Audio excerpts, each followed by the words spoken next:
So in this video we are going to talk about interlude. क्या होता है interlude, आइए इसे जानते हैं। An interlude is a literary device, ये एक लिटरेरी डिवाइस है that is used by dramatists, जो कि ड्रामेटिस्ट्स के द्वारा यूज़ किया जाता है, नाटककार के द्वारा, to provide comic relief to the audience. Audience को एक कॉमिक रिलीफ देने के लिए इसका यूज़ किया जाता है। अब ये कॉमिक रिलीफ का मतलब आप यदि ना समझे तो मैं आपको थोड़ा सा उदाहरण देता हूँ। मान लीजिए कि हम कोई ट्रेजेडी देख रहे हैं, कोई ऐसी फिल्म देख रहे हैं जिसमें कि कोई ट्रेजिक प्लॉट है उसका, ठीक है। तो ऐसे सिचुएशन में क्या होता है कि कभी कभी आपके मूड को कह सकते हैं ठीक करने के लिए, या आपके मन को ज़्यादा सैडिस्टिक ना हो जाए, तो इस वजह से क्या कहता है, बीच बीच में कोई कॉमिक सीन जो है ऐड कर दिए जाते हैं ताकि आपका मन बहला हुआ रहे, यानी आपको इंटरटेनमेंट भी मिलता रहे, आप ज़्यादा सैड ना हो जाए, ज़्यादा पैसिमिस्टिक ना हो जाए। It gives the audience a break from tragic और ग्लूमी मूड। हमने यही बताया आपको कि एक ट्रेजिक या ग्लूमी यानी सैड मूड जो है उससे हमें रिलीफ देती है, एक ब्रेक देती है, राहत देती है। क्रिएटेड बाय ट्रेजिक सीन्स, मतलब जो कुछ भी हम दृश्य देख रहे हैं उनसे हमें एक राहत से मिलती है। It totally contrasts the tragic mood but it is still connected to the theme of the play. यह ट्रेजिडी के मूड के बिल्कुल ही उल्टा होता है। कंट्रास्ट करना मतलब विरोधाभास होना, उसके जस्ट ऑपोजिट होता है, लेकिन फिर भी ये but it is still connected to the theme of the play, यह प्ले के थीम से जुड़ा हुआ होता है, यानी प्ले के थीम से इसका कहीं ना कहीं कोई कनेक्शन होता है। So it can be said that, इसीलिए यह कहा जा सकता है कि it is a period of time, ये एक ऐसा समय होता है बिटवीन इवेंट्स, घटनाओं के बीच का, और एक्टिविटीज़, यानी कह सकते हैं कि पूरे ट्रेजेडी के बीच का कोई छोटा सा एक दृश्य होता है ये। It is used for the purpose of entertainment. इसका मकसद जो होता है कह सकते हैं वो इंटरटेनमेंट प्रोवाइड करना होता है, लोगों तक मनोरंजन पहुंचाना, ऑडियंस को मनोरंजन देना होता है। Interlude has been taken from the Latin vocabulary which means between the play.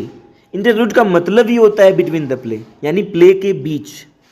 It is a kind of short farce, farce आपने पढ़ा ही है, एक तरह का ये शॉर्ट फार्स होता है जिससे ह्यूमर क्रिएट होता है, which came to use in the late 15th and early 16th century, जो कि 15वीं शताब्दी के आखिरी में या फिर कह सकते हैं 16th सेंचुरी के शुरुआती में इसको यूज़ करना शुरू किया गया। These little dramas were performed in between the acts of a longer play. जो बड़े बड़े प्लेज होते थे, बड़े बड़े ट्रेजेडी प्लेज जो होते थे, उनके बीच में इनको परफॉर्म किया जाता था। It originated in a sense of humour, और ये एक सेंस ऑफ ह्यूमर ओरिजिनेट करता था, क्रिएट करता था। The credit of introducing interludes is given to John Heywood. इसका जो क्रेडिट दिया जाता है वो जॉन हेवुड को दिया जाता है, इसको लाने का, लोगों को इंट्रोड्यूस कराने का जो है श्रेय दिया जाता है। Some of the well known interlude by him, उनके द्वारा कुछ वेल नोन जो इंटरल्यूड्स हैं उनके नाम हैं द 4 P's, यानी 4 P's में क्या क्या आते हैं, तो पामर, पार्टनर, प्रोथैक्री और peddler.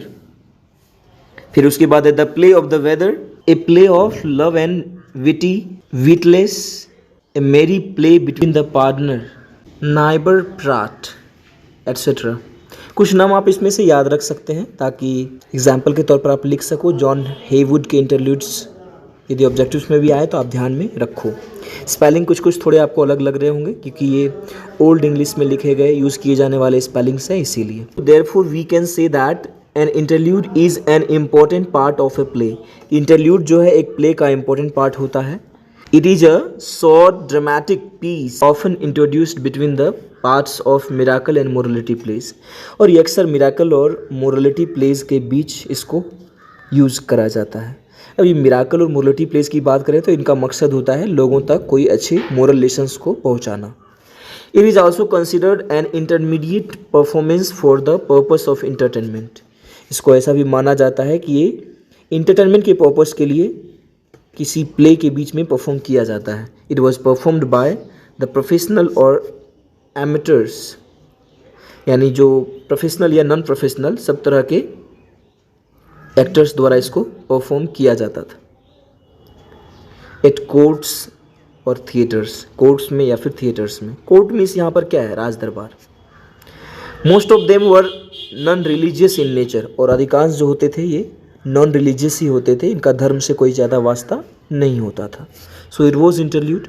A little it is difficult, but you have to go through the examples, go through the names who coined it, who introduced it. Thanks.